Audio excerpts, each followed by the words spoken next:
আসসালামু আলাইকুম বন্ধুরা, দেখুন আজকে এই ফুলকপি দিয়ে মাছ দিয়ে রান্না করব। এই যে দেখুন তাজা ফুলকপি আনা হয়েছে, এই মাছ আছে, মাছ দিয়ে রান্না করব। মাছ দিয়ে আলু দিয়ে, এই টমেটো দিয়ে, এই যে 2 পিস আলু নিয়ে নিয়েছি, মাছ দিয়ে আজকে ফুলকপি দিয়ে হবে। দেখুন রেসিপিটা, আশা করি সবাই দেখবে।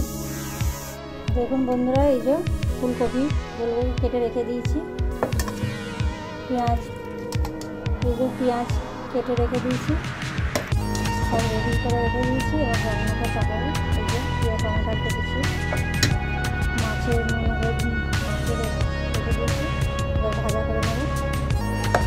এই যে কুকার বসিয়ে দিচ্ছি, একটু কুকারে রান্না করবো।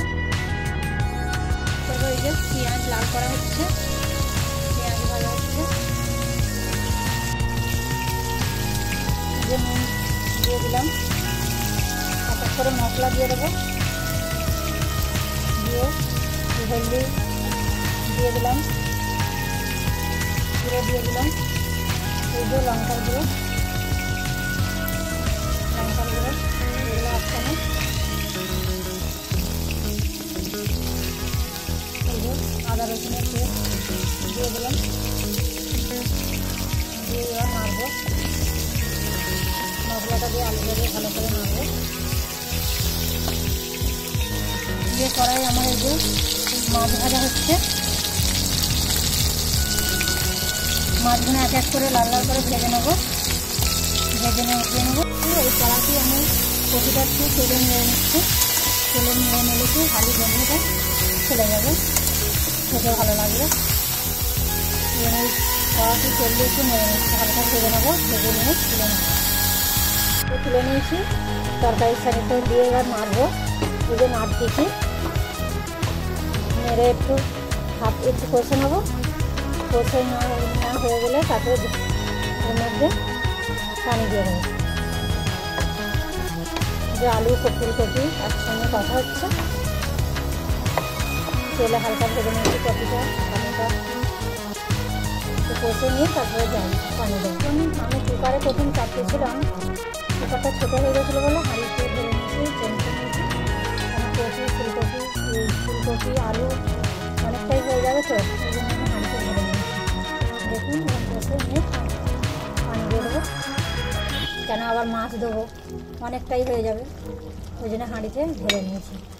দেখছেন বন্ধুরা, এই যে জল দিয়ে দিয়েছে, এবার ফুটে গেলে মাছ দিয়ে ধনেপাতা ছেড়ে দিয়ে নামিয়ে নেব। দেখুন বন্ধুরা কেমন লাগছে, ভালো লাগলে আপনারা এরকম রেসিপি বাইনে খাবেন। বন্ধুরা ওই কপি আলুর তরকারি ফুটতেছে, এবার এক এক করে মাছ দিয়ে দেবো। এই যে মাছ ভেজে তুলে রেখেছিলাম, এই মাছগুলো এবার এক এক করে দিয়ে দেবো উপরে, একটা করে।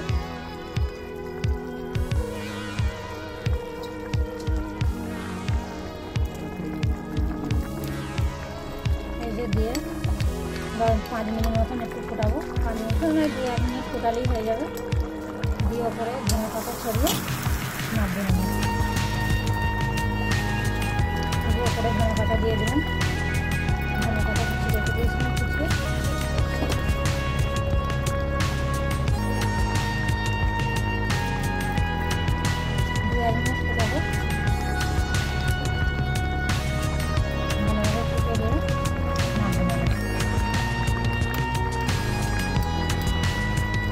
ঝোলটা বেশি শুকনো করে করলে ভালো লাগবে না, কারণ নতুন ফুলকপি, তাজা ফুলকপির ঝোল দিয়ে ঝোলটাই টেস্ট লাগে বেশি।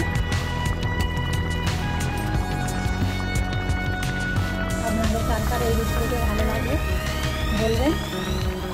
এরকম নতুন ফুলকপি আলু মাছ টমেটো দিয়ে করে দেখাবো, তারপরে মাছ দিয়ে করে দেখাবো। এসব করে দেখবেন, ভালো লাগলে লাইক সাবস্ক্রাইব করবেন, কার ভালো লাগে বলবেন, কমেন্ট করবেন। ঠিক আছে বন্ধুরা, রেখে দিচ্ছি আজকের মতন।